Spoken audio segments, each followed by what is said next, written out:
덥고 습한 날에 시원하게 머물기 좋은 곳이 바로 영화관이죠. 매주 금요일 이지혜 영화 저널리스트와 함께 키워드로 영화 만나봅니다. 어서 오세요. 네, 안녕하세요. 네, 엊그제 뵌 것 같은데 벌써 또 금요일이 왔습니다. 네. 또 주말이군요. 저는 뭐 주말과 상관없는 프리랜서지만 네. 그래도 좋습니다. 왠지 좋지 않나요? 네. 우리 토요일이라고 노는 거 아닌데 네. 그냥 토요일 글자가 주는 행복함이 있어요. 그렇습니다. 지난 일주일은 어떻게 바쁘게 지내셨나요? 네, 저는 뭐 똑같이 영화 보면서 지냈습니다. 그렇군요. 네. 저희가 오늘 그 독립영화의 영화제, 춘천영화제 소개해드렸는데 여기가 좀 예산이 좀 줄어서 힘들다 소리를 해요. 네네. 여기 가보신 적 있으신가요? 저는 아쉽게 가본 적은 없고요. 네. 근데 사실 좀 약간 변명을 해보자면 전국에서 영화제가 몇 개 정도 열리는지 혹시 아시나요? 3개 있지 않습니까? 부산, 이천 아닙니다. 부산, 부천, 강원도 전주. 춘천영화제. 전주도 있구나. 4개네요. 네네. 일단 2023년 기준으로 네. 전국의 영화제가 220개가 넘게 열리고 진짜요? 있거든요. 네. 그래서 뭐 부침이 많기 때문에 줄어들었다 늘어들었다 해도 보통 200여 개 정도로 유지하게 될 거예요. 그러다 우와. 보니까 다 가기가 힘들어서 저도 이렇게 앞서 말씀하신 그 주요 3개의 영화제 위주로만 가다 보니까 춘천영화제를 아직까지 가보진 못했는데 벌써 12회나 된 영화제더라고요. 와. 근데 독립영화로만 이렇게 꾸려왔다라는 게 정말 대단하게 느껴지고 중간에는 또 SF 영화제로 잠깐 이렇게 변신을 도모하기도 했는데 다시 이제 독립영화에 집중하기로 하면서 본연의 그 색깔이 잃지 않고 이렇게 유지하고 있다는 게 정말 대단하게 여겨집니다. 영화제가 200개라는 게 더 대단하네요. 아니 뭐 우리 전통 예술입니까? 어떻게 이렇게 많을 수가 있는 거죠? 대단하네요. 아무래도 지역에서는 네. 이제 축제나 이런 지역민들을 위한 행사 같은 것들을 꾸준하게 열어야 되는데 영화제가 가장 접근성이 좋고 시민들에게도 호응이 높은 행사이기 때문에 이렇게 처음 이제 도전하시기에도 지역에서는 좀 좋다라고 생각하셔서 영화제들을 많이 하시는 것 같아요. 그럴 수는 있겠네요. 네. 어쨌든 이렇게 많은 만큼 다 어떤 다양한 모습을 보여줄 텐데 네. 이 일을 통해서 한국 영화계가 좀 더 다채로워지길 바라는 마음은 있습니다. 그럼요. 자, 오늘 첫 번째 영화 얘기해 주시죠. 뭔가요? 네, 제가 오늘 준비한 영화는요. 해피엔드입니다. 처음 들어봤는데요. 일본 영화고요. 그래요? 최근에 일본 영화의 젊은 감독들의 움직임이 심상치가 않아요. 뉴 웨이브라고 불릴 정도로 굉장히 좋은 영화들을 잇따라 내고 있는데요. 그것을 단면적으로 보여주는 게 올해 칸 영화제 초청이에요. 올해 칸 영화제 경쟁 부문에서는 우리나라 영화는 한 편도 초청을 받지 못했거든요. 그런데 일본의 경우에는 일본의 젊은 감독들의 영화가 비경쟁까지 포함해서 무려 6편이나 우와. 초청을 받았어요. 그렇군요. 지금 굉장히 전 세계가 주목하고 있는 일본의 젊은 감독인 네오소라 감독의 청춘 영화입니다. 저는 일본 영화를 안 본 건 아닌데 네.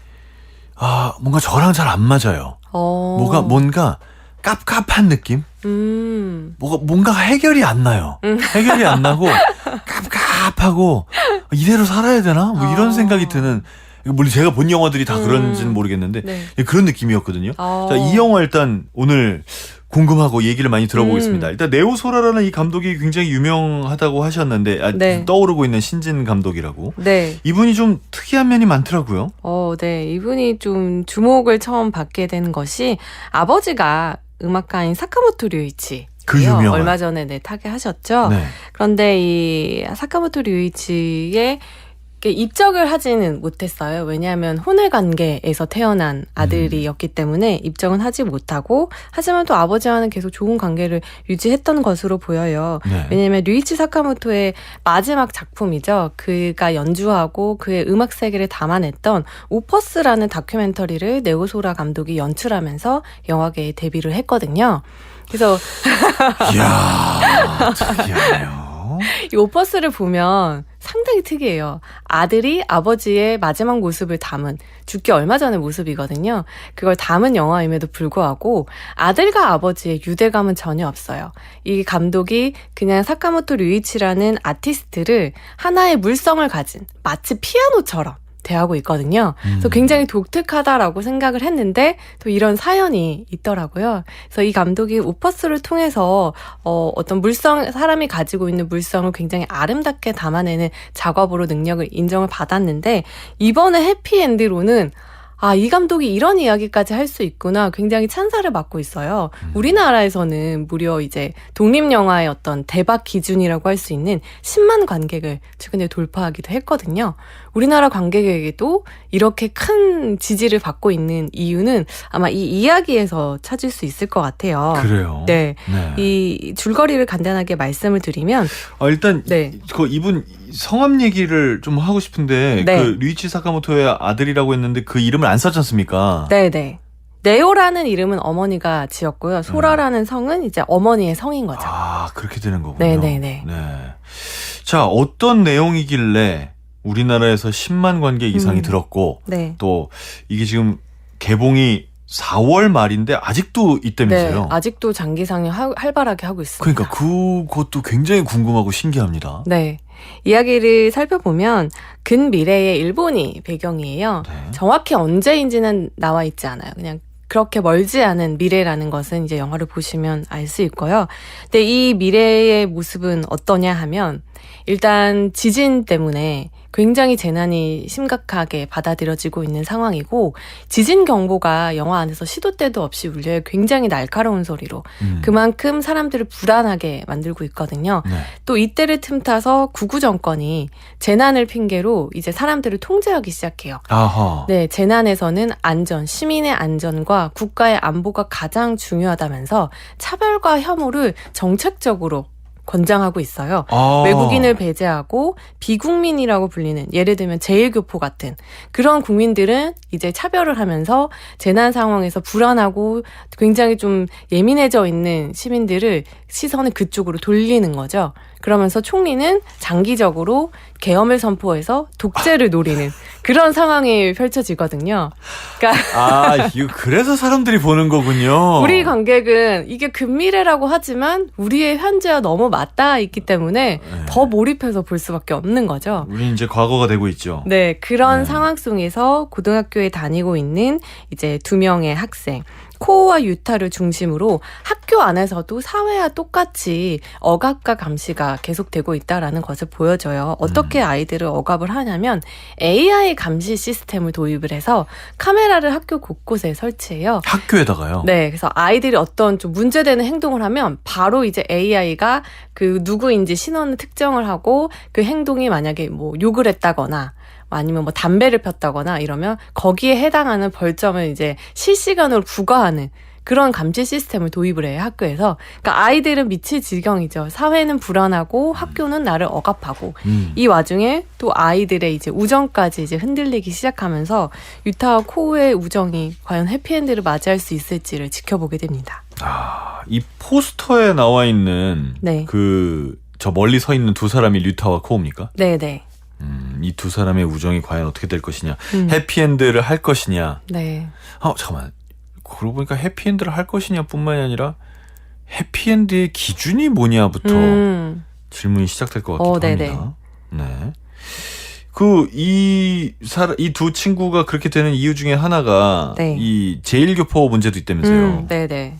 코오 같은 경우에는 일본에서 태어나서 자랐고 4대째 벌써 일본에서 살고 있어요.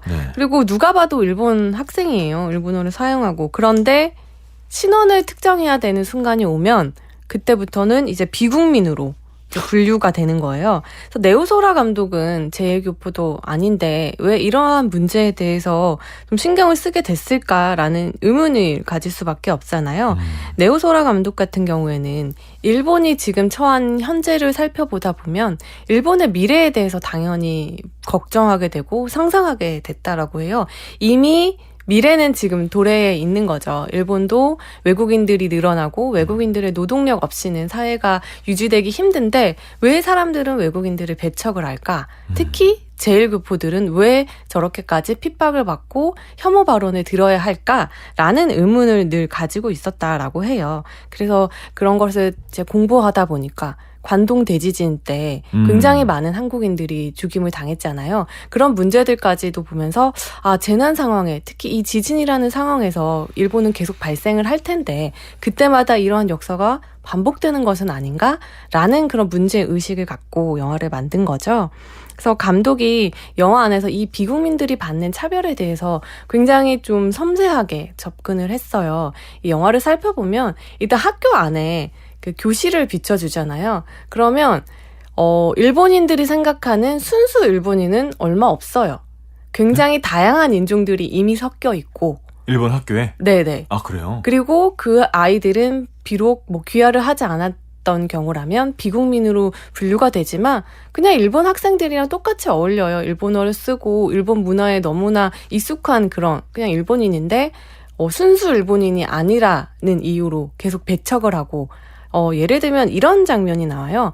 그 영화가 진행이 되다가 자위대가 이제 리크루트를 하러 와요, 학교에. 그러면서 학교 선생님이 자위대 군인을 소개를 하면서 나라에 굉장히 중요한 얘기를 하러 오신 분이다. 그러니까 지금부터 일본인이 아닌 아이들은 다 나가라라고 해요. 그러니까 그런 식으로 이제 차별과 배제가 일상화되어 있는데 재밌는 부분은 다 나가라고 하는데 남는 일본인이 별로 없어요. 그만큼 이미 일본에서는 순수 일본인, 자국민이라는 그 개념이 만들어지고 허상일 뿐이라는 걸 그 장면을 통해서 보여주는 거죠.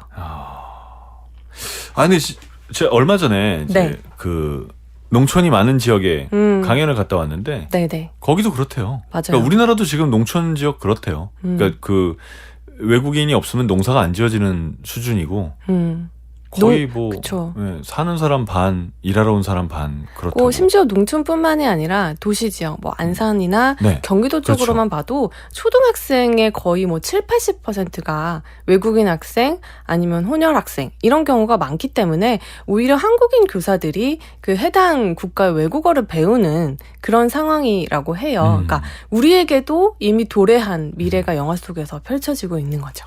사실 우리는 이 얘기를 좀 잘 안 하잖아요. 네. 좀 더 많이 할 때가 저는 사실 됐다고 생각합니다. 그럼요. 네. 네. 그래서 그 민족 교육이라는 거를 계속 해야 되는가에 대한 의문도 좀 있고요. 네. 왜냐면 이분들이 만약에 이렇게 해서 우리나라의 훌륭한 국민으로 거듭난다면 전 무조건 포용해야 된다는 주의거든요. 당연하죠. 지금 계속해서 저출생으로 인해서 어떻게 보면 한국이라는 나라 자체가 소멸할 위기인데 더 이상 뭐 단일 민족이라는 건 제가 생각해도 허상이라는 생각이 듭니다. 이제 이거를 이 소라 감독님, 이분도 소라 감독님. 비슷하게 얘기를 하신 거네요. 네네. 근데 이건 좀 충격적이긴 합니다. 이런 말을 한단 말이죠. 일본인이 아닌 사람은 나가. 네. 이게 영화적 설정인가요? 아니면 현재 일본에서 이런 말을 하나요, 진짜로? 현재 일본에서도 충분히 이루어지고 있는 얘기고요.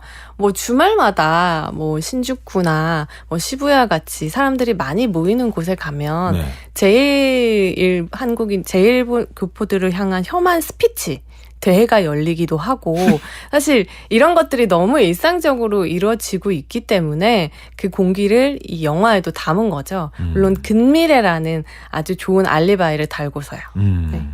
근미래. 감독이 표현하고자 했던 일본의 어떤 현실적인 모습이 굉장히 아프게 와닿습니다. 저희가 지금 오픈 채팅방에 영화의 한 장면들을 지금 스크린샷으로 올리고 있는데 이 장면이 지금 있거든요. 이게 이제 학교에서 AI로 감시하는 장면이잖아요. 네네네. 제가 이 비슷한 화면을 어디서 봤냐면 그 중국의 안면 인식 그 기술 시연하는 거에서 봤어요. 무단횡단하는 시민 잡아서 누구인지 바로 이제 벌금을 내리는 그런 화면도 저는 많이 봤는데 바로 그거랑 똑같은 시스템이에요. 이걸 학교에다가. 네. 그러다 보니까 그 말이 딱 맞죠. 그 유명한 SF 작가 윌리엄 기슨이 그런 말을 했잖아요. 미래는 이미 도래했다. 다만 모두에게 공평하게 오지 않았을 뿐이라는 얘기를 했는데 이 영화 속에서 방금 보여주신 스크린샷, AI 감시 체계도 그렇고 그런 것들이 이미 우리의 현재를 반영하고 있어요. 하지만 그것이 학생들에게 모두에게 공평하게 오지 않죠. 비국민과 그리고 일본인을 나누는데 여기에서도 기술이 워낙 긴밀하다 보니까 현재보다 발달해서 뭐 잘못을 저지르면 길에서 이제 경찰이 와서 얼굴에 그냥 카메라를 대면 신원이 바로 이제 특정이 돼요. 그러면 똑같이 이제 말썽을 피웠는데 일본인 학생인 유타 같은 경우에는 야, 너 학생 이러면 돼? 집에 가 이러면서 그냥 풀어줘요. 근데 코우 같은 경우에는 특별 영주 증명서를 내라. 이런 식으로 하면서 그거 법적으로 가지고 다닐 의무가 없다 이렇게 얘기하면 안 되겠다 너 경찰서 가야겠다 이러면서 경찰서로 데리고 가거든요. 이게 똑같이 미래가 공평하게 오지 않은 거죠. 그러게요. 너무 슬픈 일입니다. 자, 그럼 여기서 음악 듣고 와서 계속해서 이 얘기를 이어가겠습니다. 영화 해피엔드의 오리지널 사운드트랙 한 곡 들으시죠. Love, 해피엔드 테마, 리아 우양 우슬리가 작곡한 곡입니다. 리아 우양 루슬리가 작곡한 영화 해피엔드의 오리지널 사운드 가운데 러브와 해피엔드 테마 두 곡을 연달아서 들어봤습니다. 자, 이제 시네토크 오늘 첫 번째 이야기로 해피엔드 얘기하고 있습니다. 초승달님께서 해피엔드 상영관이 많지 않네요. 내일 보려고 예매했어요. 어우. 와. 또 성공하셨네요. 우리 영업이 성공했습니다. 또 성공하셨네요. 아주 강력하십니다. 자, 해피엔드 청춘영화 아주 좋아요. 근데 이 보통 우리가 생각하는 어떤 그 10대의 영화라고 하면 그거 생각나는 거죠. 그 시절 우리가 사랑했던 소녀가 대만 영화 같은 네. 그런 어떤 그 알콩달콩한 러브 스토리를 떠올리는데 이건 뭐 전혀 그렇지가 않습니다. 근데 우리의 10대를 생각해보면 네. 그렇게 교복 입고 햇살 아래서 자전거 타면서 까르르 알콩달콩 로맨스 그런 거 해보신 분 거의 없을 거예요. 아마 그것보다는 오히려 불안감, 혼란 이런 것들이 더 지배적인 감정이었을 텐데 이 영화는 그 감정들을 일본의 사회 현실과 이제 청춘들을 이제 맞부딪히면서 굉장히 잘 포착을 해냈거든요. 그럴 수밖에 없는 게 네오소라 감독의 이야기이기도 해요. 네오소라 감독도 영화 속의 유타와 코우처럼 아주 어렸을 때부터 고등학교 때까지 굉장히 친하게 지내던 4-5명의 친구들이 있었다라고 해요. 그런데 이 친구들과 우정에 금이 가기 시작한 게 동일본 대지진 이후로 이제 네오소라 감독이 정치적인 견해를 가지게 되면서부터였어요. 이 동일본 대지진 이후로 이제 반원전 운동이 굉장히 폭발적으로 증가하고 거기에 이제 시위에 참여하게 되면서 친구들과 정치적 견해가 다르다라는 것을 알게 되었고 그 뒤로 이제 우정에 금이 가기 시작했던 경험이 있는 거예요. 그래서 그 경험을 이제 그대로 이번 영화에 투영을 시켰어요. 그러다 보니까 이제 보고 있는 일본인이 아닌 한국인들도 사실 정치적 견해의 다름으로 인해서 친구 사이가 멀어지고 친구를 계속 할 수 있을까라는 고민을 하시는 분들이 굉장히 많은 시점이잖아요. 그러다 보니까 더욱더 이제 공감할 수밖에 없게 되는 거죠. 근데 전 한편으로는 또 그런 생각도 합니다. 왜 우리나라에 굉장히 많이 하는 말들이 뭐 중고등학교 때 친구가 진짜 친구 평생 간다 이런 말들 하는데 뭐 그렇게 사는 분들도 있고 그것도 행복할 수 있다고 생각하지만 중고등학교의 친구는 내가 선택한 친구가 아니에요. 주어진 친구죠. 네. 근데 20대 이후에 만나게 되는 많은 사람들 또 그중에서 특별히 친구라고 부를 만한 관계로 발전하는 사람들은 내가 선택하는 인연들인 거죠. 내가 선택한 사람이고. 그래서 꼭 옛날처럼 중고등학교 때 친구만 진짜 친구다라고 말하기엔 좀 어려운 사회지 않나 싶습니다. 그렇죠. 그러면 네오소라 감독이 자기의 경험담이 그랬다면 이 영화의 제목이 해피엔드이지만 네. 이 친구들의 우정이 해피엔드는 아니겠나 본데요? 그렇지 않습니다. 제목에서 이미 스포일링을 하고 있죠. 해피엔디를 바라는 그런 영화인 거죠. 그렇습니까? 네. 이런 친구라면 없는 게 낫다. 그게 해피엔드 이럴 수도 있지 않습니까? 그렇지 않습니다. 그래요? 이 영화를 보고 있으면 처음에 이 유타와 코우가 서로 다르다라는 것을 인정을 하지를 못해요. 왜냐하면 유타 같은 경우에는 나는 내일은 모르니까 그냥 오늘 즐겁게 살래. 너 왜 이렇게 심각해? 이런 아이예요. 그래서 코우가 시위에 참여하고 점점 고민이 짙어지니까 그러지 말아라. 너랑 나는 어렸을 때부터 친구지 않느냐. 우리는 모든 걸 다 다 함께 했다 이러니까 코우가 아니야 너랑 난 다른 것 같아 이렇게 얘기하니까 아니다 우리는 똑같아 라고 처음엔 계속 우겨요. 근데 이제 코우가 처한 현실을 유타도 옆에서 같은 학교를 다니다 보니까 볼 수밖에 없잖아요. 똑같은 말썽을 저질러도 코우에게는 불이익이 간다라는 것을 옆에서 보고 나서 본인도 약간 변화하게 돼요. 그래서 영화 마지막에 이제 두 사람이 졸업식을 마치고 헤어지면서 유타가 코우에게 다음에 봐 이렇게 하고 헤어져요. 근데 그 다음에 봐가 이제 학교에 다닐 때처럼 매일매일 보자라는 다음에 봐는 아니라는 걸 두 사람 다 알고 있어요. 특히 유타 같은 경우에는 그 마지막 헤어지는 순간에 둘이 늘 하던 장난을 치면서 헤어지거든요. 근데 그 장난이 여느 때와 좀 다른 느낌인 것이 이게 마지막일 수도 있겠다. 다음 장난은 굉장히 한참 뒤에 칠 수도 있겠다라는 게 유타의 손짓에서 느껴지거든요. 그런 것은 유타도 이제 우리 다르구나라는 걸 인정하고 그 다음 단계인 우정으로 나아간다라는 것이죠. 그래서 이 해피와 엔드가 별개의 개념이 아니라 어떤 친구와의 관계가 끝난다라는 것은 그게 그냥 우정의 단절일 수도 있지만 세계가 다시 다른 쪽으로 이제 나아가는 다른 세계를 만나는 또 시작점이 되기도 하잖아요. 그렇죠. 네. 그래서 그런 의미에서 어떤 시기와는 엔드, 단절이 됐지만 또 다른 시기를 맞이하는 성장을 맞이한다라는 의미에서는 해피가 되는 거죠. 역시 일본 영화는 어렵습니다. 자, 그럼 두 번째 영화 만나보시죠. 어떤 영화입니까? 네, 두 번째 영화는요. 역시 일본의 청춘 영화예요. 또 청춘인가요? 네. 이번 영화는 앞서서 말했던 밝고 발랄한 우리가 청춘 영화만 떠올리는 그 이미지에 더 가까운 영화인데요. 썸머 필름을 타고 라는 영화예요. 이거 아까 어떤 분이 문자 올려주신 것 같은데. 네. 저랑 통하셨네요. 네네네. 네.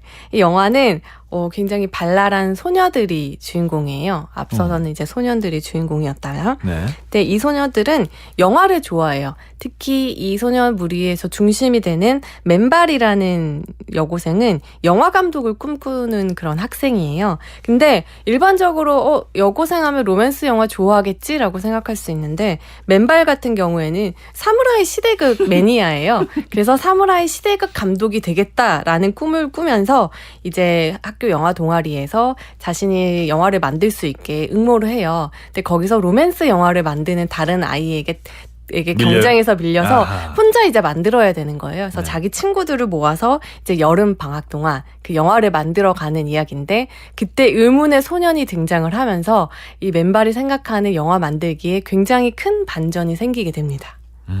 어떤 반전일까요? 네. 잘 만들어지는 건가요? 아니면 만들다 또 문제가 생기는 건가요? 문제도 생기고 그 와중에 이제 감정도 다치고 하지만 또 성장하게 되는 그런 이야기입니다. 이거 갑자기 나타난 소년을 네. 여러 명이 좋아하는 거 아닙니까? 그렇지 않아요. 그렇지 않고요. 이 영화는 SF 물이기도 해요. 그래요? 네, 이 소년이 미래에서 왔는데. 그래요? 네, 맨발이 미래에 자신의 꿈대로 정말 영화 거장이 돼요. 네. 그래서 맨발의 팬인 이 소년이 모든 영화들을 다 봤는데 맨발이 만든 첫 번째 영화, 이 여름에 만들었던 그 첫 번째 영화만은 이제 소실이 되어서 보지를 못해서 그 영화가 너무 보고 싶어서 이제 타임머신을 타고 과거로 온 거죠. 우와. 근데 우연히 맨발과 만나게 되어서 맨발이 영화를 만드는 것을 도와주게 되는 거죠. 네. 와. 이 소년 입장에서는 엄청 영광이네요. 내가 이분의 작품을 보고 싶어서 왔는데 네. 이분하고 그 영화를 같이 만들게 된 거잖아요. 얼마나 짜릿해요. 성덕인 거죠. 진짜 성덕이네요. 네. 진정한 의미의 성덕이네요. 네. 그러면 이 감독의 생각이 최고로 뜨거운 청춘 영화를 만들자였다는데 네. 이 두 명 모두에게 최고로 뜨거운 거네요. 네. 왜냐하면 일단 여름이 배경이고 엄청 뜨겁습니다. 네. 계속 밖에서 바닷가에서 영화 만들기도 하고 막 들판에 뛰어다니고 항상 땀을 뻘뻘 흘리고 있어요. 아이들이. 청춘과 여름이 만났다. 청춘 영화에서는 불패의 조합이거든요.